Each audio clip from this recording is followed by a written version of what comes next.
Hey y'all.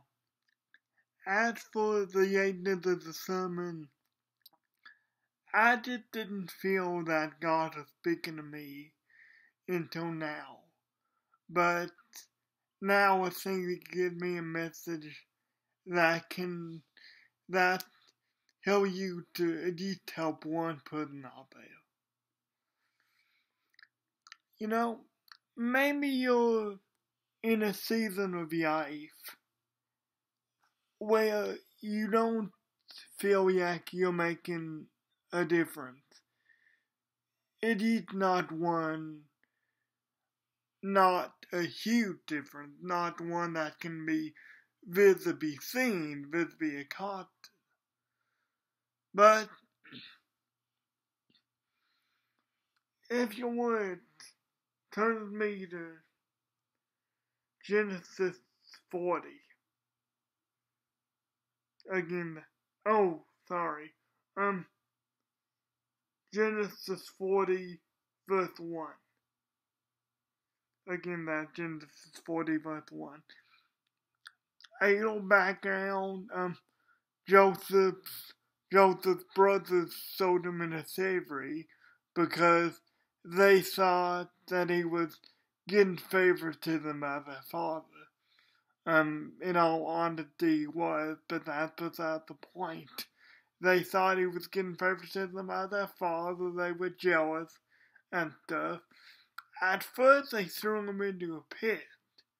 Then, to get him off the hands and everything, and maybe make money on the side, they sold him to some Egyptian slave traders. And this is kind of where we pick up today. After that, Joseph was a slave in Egypt. He ascended to the second highest position in his master's house, except for his master. And then he was accused, he was accosted of sexual misconduct with his master's wife. His master's wife was actually the one who accused him. He was thrown in jail, he was thrown in prison because of that. And this is where we pick up today. Genesis 40, verse 1.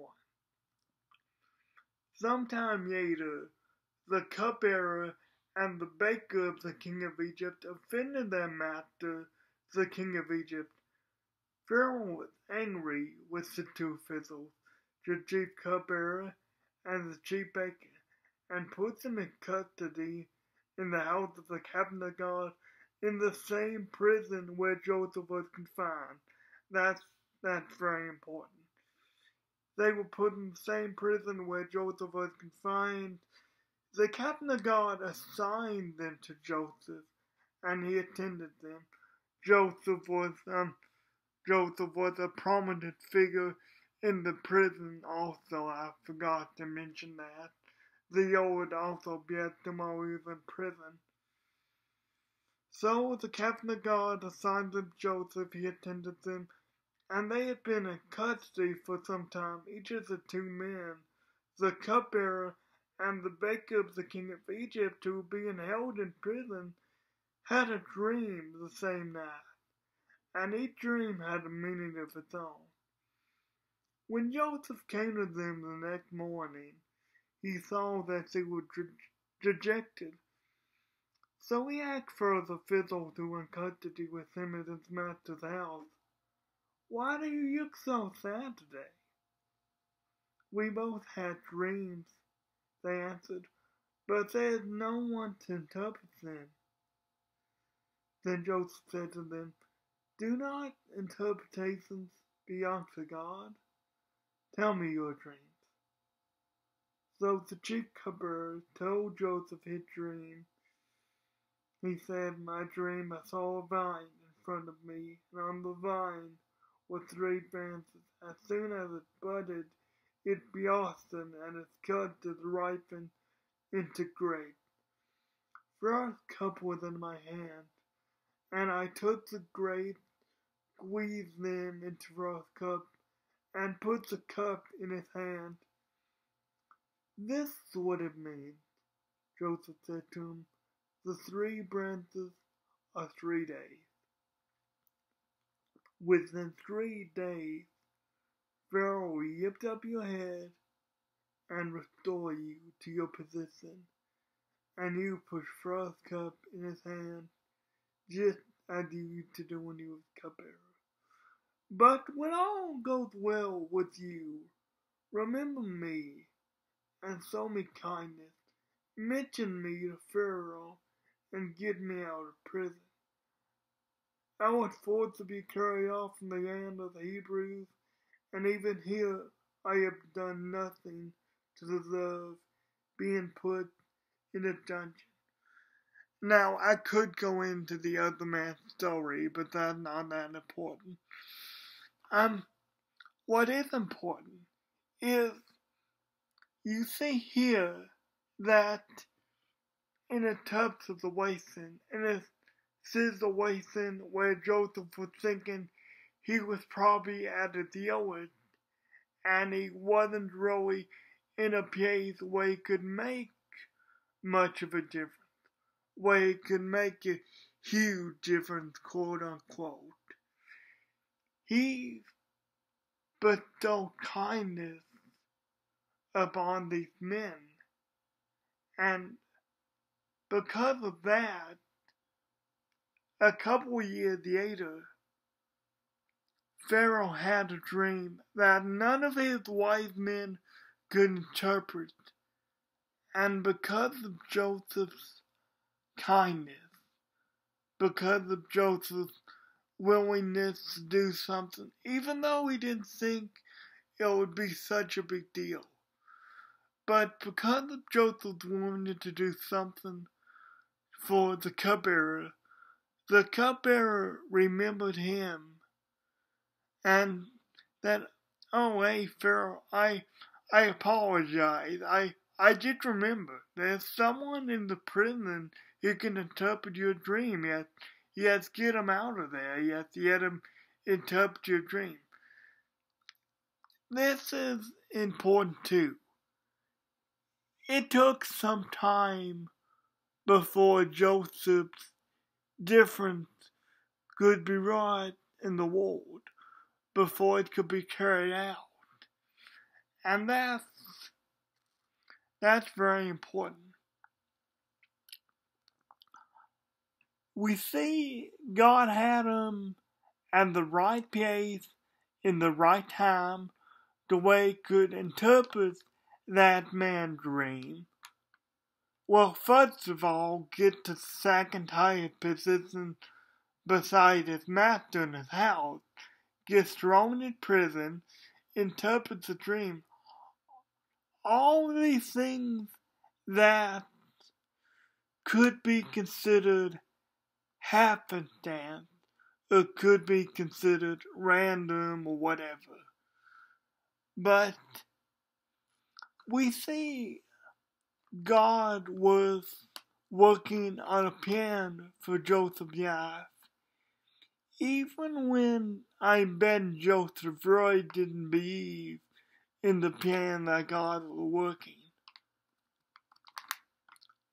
God had you the same way as Joseph.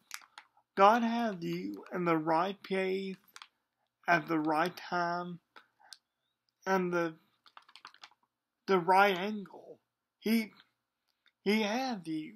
And I want to say something else. Notice I've been putting those words huge difference in quotation marks, because any difference you make in a person's life is a huge difference to that person. There's really not such a thing as a huge difference or a small difference. They're just differences we make in people's lives, even when we don't feel like they're all that significant. maybe they're significant to that person in a way that you'll never know, in a way that you'll never understand. And yes, we all